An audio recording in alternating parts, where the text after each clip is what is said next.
search for Savannah Guthrie's missing mother is still underway. As reported at the top of the hour, there were some shocking new developments today. Joining us now with our coverage, the host of Crime Stories, Nancy Grace, is with us, the one and only. Nancy, taken out of her home against her will, abduction. Now, I'm sure that Harvey Levin, would not ever publish anything that's not true. I've known him a long time. Apparently, there is a ransom letter. You have studied crime your entire life. What do you see here? I see a lot, and it's developing very quickly. I agree with you about Levin. I do not believe what he said is fabricated.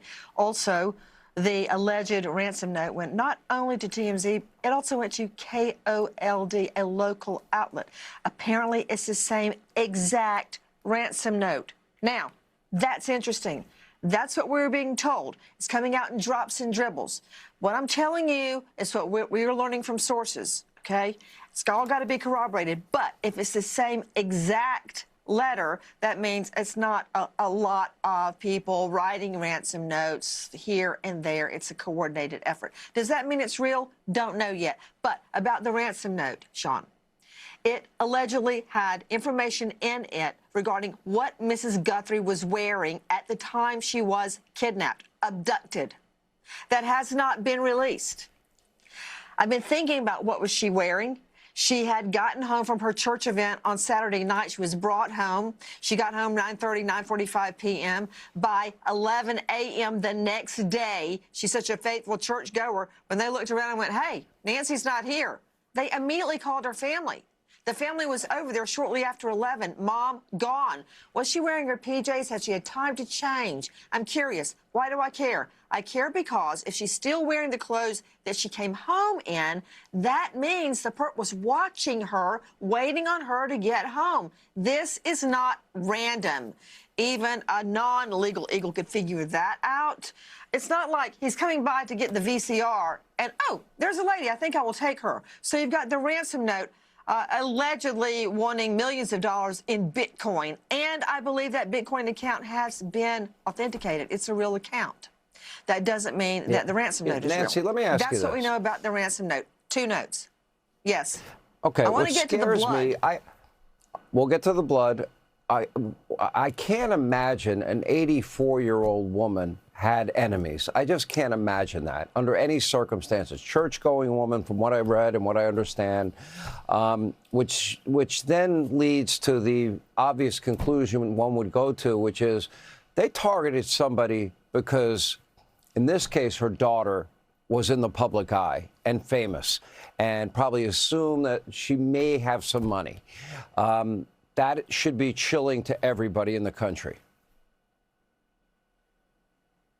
Extremely. This is an 84-year-old grandma that cannot walk further than 50 yards.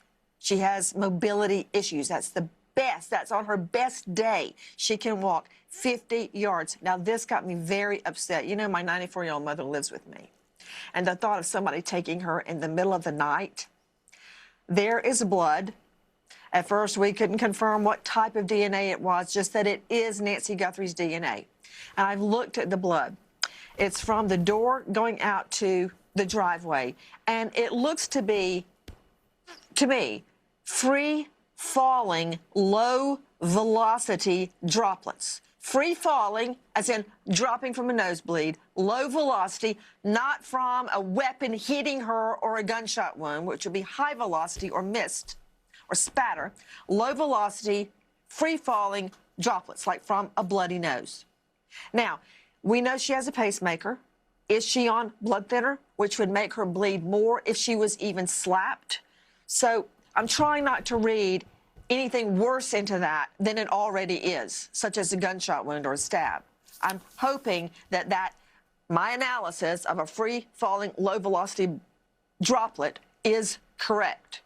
But that tells me the path in which she went, from the house to what? A car. Now, you can't tell me in that community everybody doesn't have Ring doorbell cams. There has to be some surveillance of the car that took her, period. Another thing I'm learning is apparently there is video somewhere in that home. However, it's server-based, not in the cloud.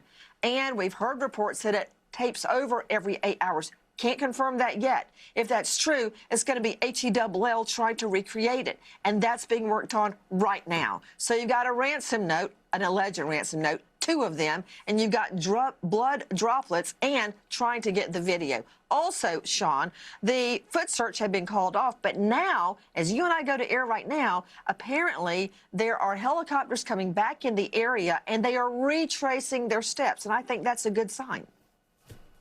Yeah, well, the one thing I will say, I do have a lot of faith in professional hostage negotiators. The IT capability of our law enforcement is superb. Our forensic guys are superb.